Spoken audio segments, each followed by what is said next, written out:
Hello guys and Happy New Year! Today is New Year's Eve, so I thought I'd finish off our December update and tell you how much we've spent and how the garden's been going and all that sort of stuff.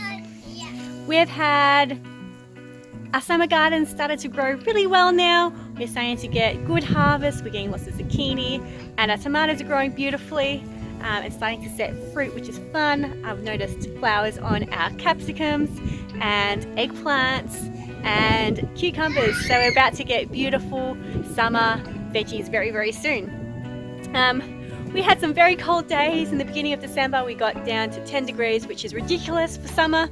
We've also had some really hot days above 40, which is normal but not fun.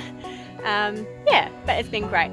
But I wanted to show you my December shopping haul. It's pretty epic. So here it is, guys. Here is my shopping haul. For the entire month of December, this is all I bought. 3 kilos of raw sugar and 2 litres of white vinegar. And I needed these to preserve my beetroot because I'd run out of sugar and I only had a tiny little bit of vinegar left. Anyway, this month I spent $4.30. How ridiculous is that? $4.30 on food for the entire month. For the entire month of December, we ate off the farm and what was in our pantries, and we spent $4.30 on food, guys. This is what we've been aiming for. This is pretty awesome. I do need to do a shop next month in January to buy a few more spices because I'm just about out of my main ones that I use for mainly for preserving beetroot, like cinnamon sticks and pepper. I'll be buying a little bit more salt because I do use that preserving too. I need to buy some more sugar.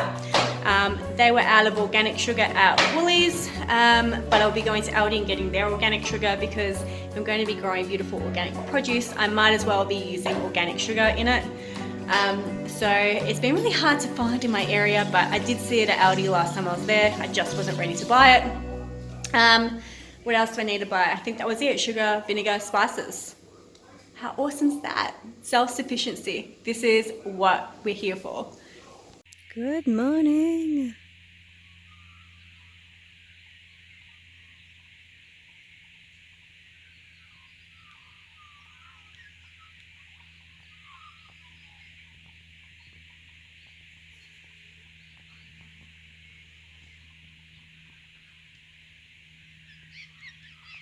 What did you find, Squizzy? I found a rat head, and that's the front teeth, and their teeth are so tiny. Israel is the collector of heads. He has a nice collection of skulls, and this is the first rat one.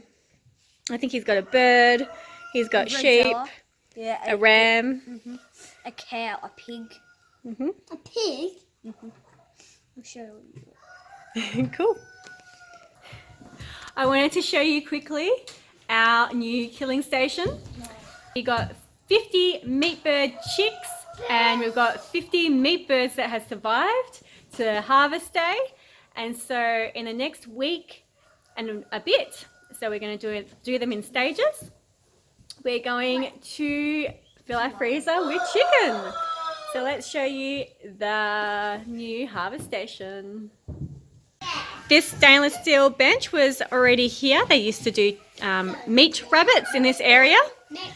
We've got a sink with water. We've got the killing cones that Paul's made out of buckets. We get these from his work. So we can put the chickens in here. To dispatch them, we'll have a bucket underneath to catch all the blood. And then I'll use that to water my garden. We've got the urn so we can dunk them. We'll have ice in the buckets. And I guess this is just a bench to work on. But we're in the man cave, so it doesn't matter if it gets dirty. We don't have to do this inside the house. But yep, it's going to be good. This is the only section with a concrete floor. The rest, this was an old shearing shed, so we've just got the shearing floor, which unfortunately got cut up for the meat rabbit cages. So we're just pulling it all out now because there's no real use. And it's also got the drain hole. I'm going to take you over and show you the meat birds and see so you can see how well they've grown. So these are the meat birds. Some of them are really big. Wait, you can't eat me. And we're going to dispatch the biggest ones first. So that will be this weekend. And then we'll let the other ones grow a bit more and we'll do them the weekend after, or, you know, play it by ear and see how big they get. But I've worked out that it costs about $10 each per bird to raise. That's not including the cost of the birds themselves, but they will consume $10 worth of feed each. So it is quite an expensive task raising these guys. And next time I think we will do it slightly differently. We did grow them out really quickly. It's been 2 months. But next time we will grow them out slowly like we did last time. And that took about 5 months to get them into the freezer, but the cost was significantly less. So this time we've grown them out quick, and it's been great to compare that and see how quickly and well they've grown and how well they've thrived. We've had 100% survival rate, which is absolutely fantastic. Last time we lost about 20%. Today we are harvesting my second major variety of garlic. I grew a rocambole, which was my first major harvest, and they were huge, beautiful big bulbs. And then I also harvested a few other varieties, but I only planted about 20 of each of those to get me started for next year's seed. So I'll put in a much bigger crop of those next year. I just wanted to talk to you quickly about how you would know when to harvest your garlic. This is my Italian purple garlic, and I know this one's ready because it starts to flop over. Usually you can tell when half of the leaves turn yellow or brown. But this variety also flops over, and when it flops over you've got 2 weeks to get it out of the ground, otherwise it will start to deteriorate and go bad on you. So these are some of my garlic bulbs. They're quite big this year. We had a great season of garlic. You can see there just how big that is. This one's starting to split. That's alright, we'll use it for us. My rocamboles were even bigger. I think it's because we had such a warm winter and a wet winter where it wasn't too soggy, so it's just enough for the garlic to thrive and grow, which was awesome for us. When you harvest your garlic, you want to make sure you don't pull them out by the stalks like this. You need to loosen the ground around it and pull them out gently, because if you damage that stalk, you're going to reduce your storage time frame. And you want to be gentle with them. You want to shake them out gently, get some of this dirt out. I just squish the roots, get the dirt out, and place them gently on the floor because you don't want to bruise them either. So yeah, really happy with this garlic harvest this year. This is one variety of garlic that I've just pulled out today. There's a fair bit there. Should be about 400, 500 bulbs here. This is my Italian purple. And even these are a pretty good size. Thanks, Rex. Thanks. Compared to what I would usually get out of this variety. Not as good as my other rocamboles, but I'm still very happy with these. We're trying to make it to our swap meet, but our car's broken down. I'm going to show you quickly what we're intending to take. We've got, I'll turn you around, it might be easier. We've got some Tuscan kale. I've got some beetroot. Some radish. I've got some tallow soap. I've got, back in here, some garlic scapes. I've got some Chinese quince trees, Queensland arrowroot, asparagus seedling, another Chinese quince. There's an artichoke here, seedling, some horseradish, and a fig tree. I think that's everything. But yeah, should be a good day swapping produce. I forgot to film what we got from the food swap, but we were given a bag of oranges and a couple of jars of Seville orange marmalade. from people that we know from the permaculture groups. That was really lovely. That was especially for us. And stuff that we traded for was an aloe vera plant. I've already got one, but we used it quite a bit in summer with mozzie bites and sunburn. A couple of the people in our family sunburn. Not me. I've got lovely brown skin, and so do 2 of our children, but there's one that burns like their dad. And it's just a good thing to have for skincare. And we also got a black currant bush. We got a couple of mandarins as well, which was cool, because mandarin season for us on our property is June, July. We have got some other trees to extend our harvest, but at the moment it's just June, July. So that was a nice treat as well. The next day we popped over to a friend's place, and she managed to find an amazing deal on some organic tomatoes, which is crazy at this time of year because it's just the beginning of tomato season, and even then it's been a really slow start because it's been such a cool spring and early summer. So she bought some of those, and we had a passata making day, so we traded time and labour for tomatoes, passata, which is really cool because we haven't had tomatoes or anything tomatoey for quite a while, since the beginning of the challenge. I've just harvested this huge haul of potatoes, which is really exciting because now that the broccoli and cauliflower is over, we've been really relying on zucchini, and we've been eating zucchini several times a day, which is great, it's fine. But it's nice to mix it up a bit because it's going to be a long zucchini season and it's only just started, and we don't want to get sick and tired of them just yet. We're going to be baling that paddock down there a bit later on today. We just want to let the dew dry off, not that there was much. It's going to be a really hot day today and tomorrow, but yeah, we're baling that paddock, so we've got to get an early start in the garden and with the rest of our farm chores. Paul's over with the chickens and the pigs feeding them.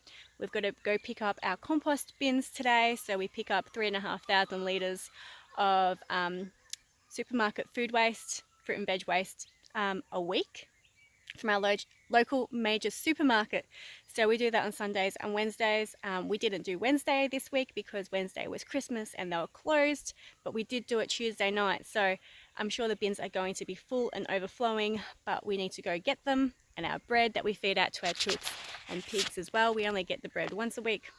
And then we're going to be down in the paddock baling and then storing the hay, which I'm really nervous about.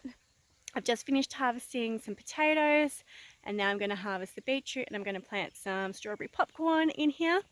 And we're looking pretty full. I think strawberry popcorn or popcorn corn was the last thing that I wanted to plant. And then I'll feel happy and confident that I've got everything in the ground that I want to this summer, and anything else that I get in here that's extra is a bonus. I might do some succession planting with my corn. I've got sweet corn in 2 places, but I've done them. But I planted them a few weeks ago, nearly a month ago, so we shouldn't get any cross-pollination this year, which is good because our corn crop was ruined last year.